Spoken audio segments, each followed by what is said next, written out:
to host it, and there are a number of champions develop and achieve. And I think, as I said, my message is always with the unity.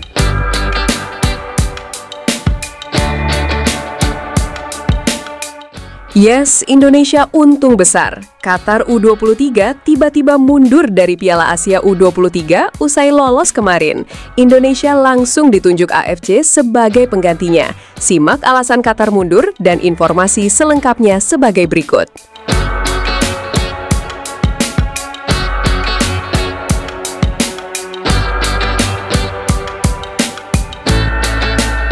Kita tentu nampaknya masih sangat kesal, sedih, kecewa, dan tidak bisa berkata apa-apa dengan torehan hasil yang didapatkan Timnas U23 di babak kualifikasi kemarin.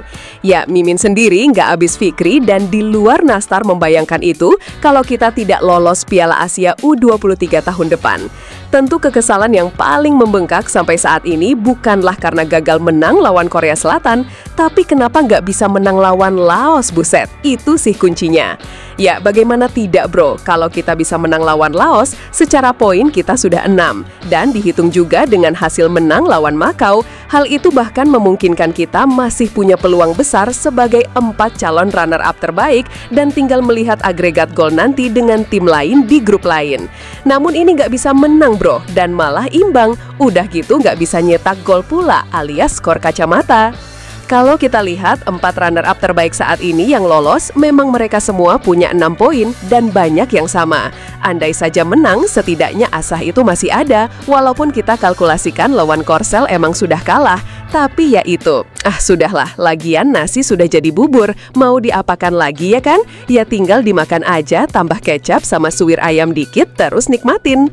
Langkah Timnas U23 kali ini jelas menjadi downgrade luar biasa parah dari edisi sebelumnya di era STY beberapa waktu lalu.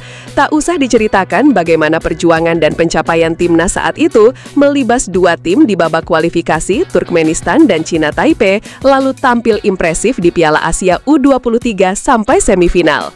Pencapaian itu bahkan jadi pencapaian terbaik Timnas U23 sepanjang setara, dan tak heran banyak yang menyebut kalau Shin Tae-yong adalah history maker saat itu.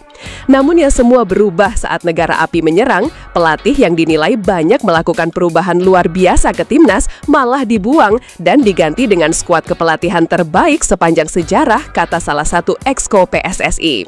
Dan ya hasilnya memuaskan dan memuaskan sekali malahan, karena kita menang ball possession terus melawan tim kuat. Kabarnya juga mulai 2026 akan ada usulan ke FIFA kalau kemenangan sekarang bukan dihitung dari skor gol, tapi dari penguasaan bola di atas lapangan. Haha, bercanda bro. Lagian apaan coba, 2 match senior dan U23 kita kemarin dapat 0 shot on target mulu. Udah gitu ketum PSSI malah bilang kita kalah terhormat lagi dari Korea Selatan. Kalau dipikir-pikir terhormat apaan, namanya kalah ya kalah, mana 0 shot on target pula. Padahal tahun lalu standarisasi kita adalah fight di atas lapangan. Gak peduli itu Australia, Jordan, dan Korsel, tapi kok sekarang standarnya udah turun ya? Apa sekarang kita sudah kembali ke zaman Bahela, zaman kegelapan yang mana standar kita hanya menang lawan Myanmar, Thailand, dan Vietnam? Padahal ya level kita sudah up, malah federasi dan pelatihnya ngelucu kayak gini, hehe. Kalau kalian cek komentar di Instagram pribadinya Erick Thohir, rata-rata semua di sana kecewa berat. Karena Bro Erick yang dulu diharapkan akan membawa perubahan besar di sepak bola Indonesia, malah jadi ugal-ugalan kayak gini.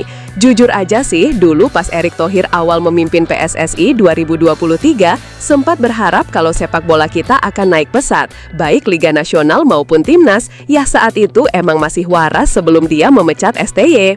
Saat ini angin sudah berubah, dari total 18.000 yang menghantam komentar Instagram pribadinya, hampir 98% itu adalah bentuk kekecewaan dan permintaan pertanggungjawaban soal nasib Timnas yang kian memburuk. Bahkan mereka menilai kalau bulan depan serangan itu lebih masif, andai saja Indonesia benar-benar gagal di round 4 melawan Irak dan Saudi. Pak, ingat tahun lalu, semifinal, minimal mah lolos ke Piala Asia dulu deh. Tahun sekarang nggak lolos, wajar pelatih terbaik dan tidak terkendala bahasa. Netizen dilarang komen, biarkan saya ngetik fakta blunder yang dilakukan oleh PSSI sekarang, tulis akun XGZZZ. Puncaknya, jika tak lolos Piala Dunia 2026, silahkan mundur Pak. Tinggal menantikan optimis yang memaksakan atau pesimis yang realistis, tulis akun Pejalan Kampung. Zaman STY, segrup sama Qatar, Australia sama Jordan saja bisa lolos. Sekarang lawan Laos imbang nggak lolos pula.